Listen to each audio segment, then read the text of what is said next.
Okay, so basically got two projects here to work on. I got two issues. One is more urgent than the other. One is a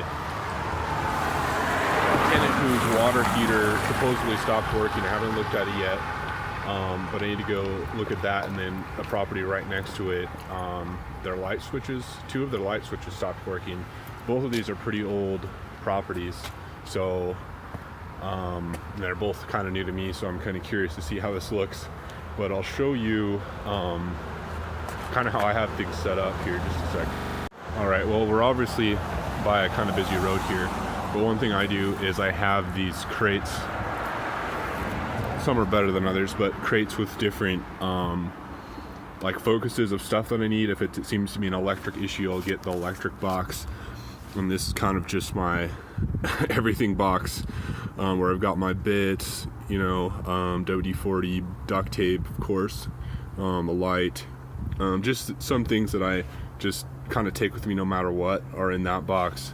That's some of my electrical stuff. This is for also electrical. It's more outlet type focus, where I've got GFCI outlet covers, light switches, even I guess I have a smoke alarm there, but just it's kind of how I have things set up. And then I have shelving in my garage where I just slide these all in, and it just makes it easier. I don't necessarily want stuff just hanging out in the back of my pickup all the time, so this is a way that I can kind of be quickly on the go. If someone needs something looked at quickly, I can pull them out. I can pull up my plumbing box or my electrical box or whatever and have that done. But basically, yeah, I just got an email today, Saturday. Really, as these things go, it doesn't happen a ton. I don't get out of the blue stuff a lot, but it definitely happens. And this is kind of how I deal with it. So we'll get in my pickup here, this brute, and head on over. So it's only 4:19 and it's already really dark, but hopefully this will be able to see me at least a little bit. But one thing I wanted to say is, here I am driving on my way to this property, and one thing I have on my phone is there's a lot of apps that can track your mileage, and all my properties are pretty close to me. I don't drive long distances really that often for work, but the miles add up, and if someone, I highly recommend that they install an app like that to help them keep track of their miles for the year, so they can write them off when they do taxes. But that's just another thought.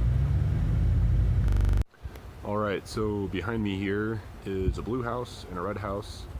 These are my two most recent purchases. I think it might be the way these were purchased were a little bit different than my other ones, and I think I might do a video on them sometime. But the red one there is a duplex, and that you can really just see the top story. There's steps along the side that go down the entrance to the bottom stories in the back. And this blue house here is just a tiny little blue house. But that's the one where I'm going to be working on now with a water heater issue, where the water isn't heating up, it sounds like. So we'll take a look and see what we can do. Okay, so here is our beautiful water heater. What a weird setup. It is underneath this house. You can see I'm underneath here. It looks like, best as I can tell from the symptoms listening to the tenant, it's probably a thermostat issue. So I actually pulled the thermostat out. Here's that little guy.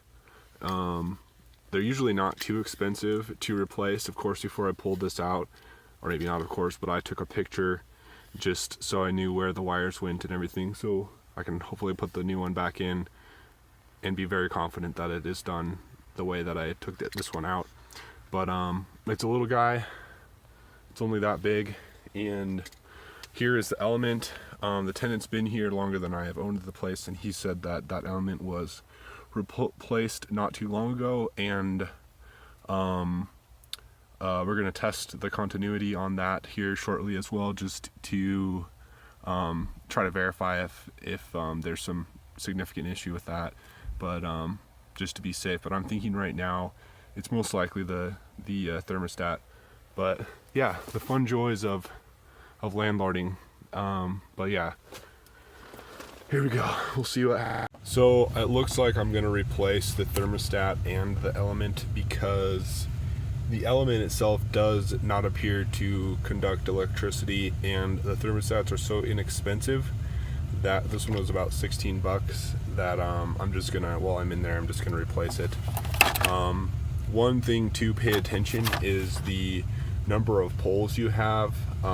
That's really, as far as I know, that's one of the main things to look for. Otherwise, they're very standard. I mean, if yours looks blatantly different, that is a huge obvious marker that you're going to need something different, but usually this is what they look like. So we went to the store, we got that, and yeah, we're heading back. Right now the hose is on the water heater and we're draining water out of it so we can put the new element in. But yeah, fun stuff. Okay, so we've got things put back together here. So we've replaced both the thermostat and the element there. You get to use this awesome socket to get the element off. Let's see what size it is, out of curiosity. Does it say even? It should.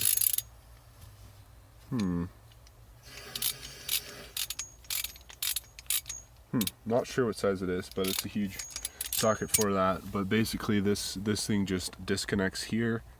That little tab and that little tab come off, and you could just pop this off. One thing definitely, before you even take the cover off, you should turn off your breaker, and then before you change your bottom element, make sure you drain your water. But all right, so replaced the element and the thermostat, but really, unfortunately, not too surprisingly, I think the water heater needs to be replaced. So this was just something to work in the meantime until it could be replaced. On the side of the water heater, they usually have dates. That one I saw, I didn't look hard enough to find the purchase date, but I saw an end of warranty date, which appeared to be out of warranty in 2002. It's the end of 2017. That is a very long, it's a relatively long life that thing has lived, and it needs to be replaced. Kind of a bummer, not too surprising, but honestly, part of the reason it's a bummer is because like, I don't mind, you know, there's something satisfying in some ways putting good quality products in my units, because I want to have them forever. Like my rentals, I think I'm kind of planning to have them until I'm too old to carry more. But and so if I have to replace something, it's usually not too big of a deal to me, because I'll put something quality in and I know it'll last for a relatively long time, and I'll reap the benefits of that work forever. But what's a little bit different about those two properties is they're really old and really small, and the location's really good, and I actually want to really bulldoze them down and build something else there. And so I'm really just trying to make them last long enough to make it until I want to just push them over.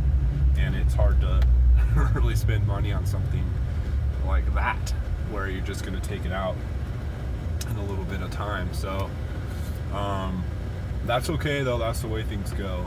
But it's a little water heater, at least it's not a big one.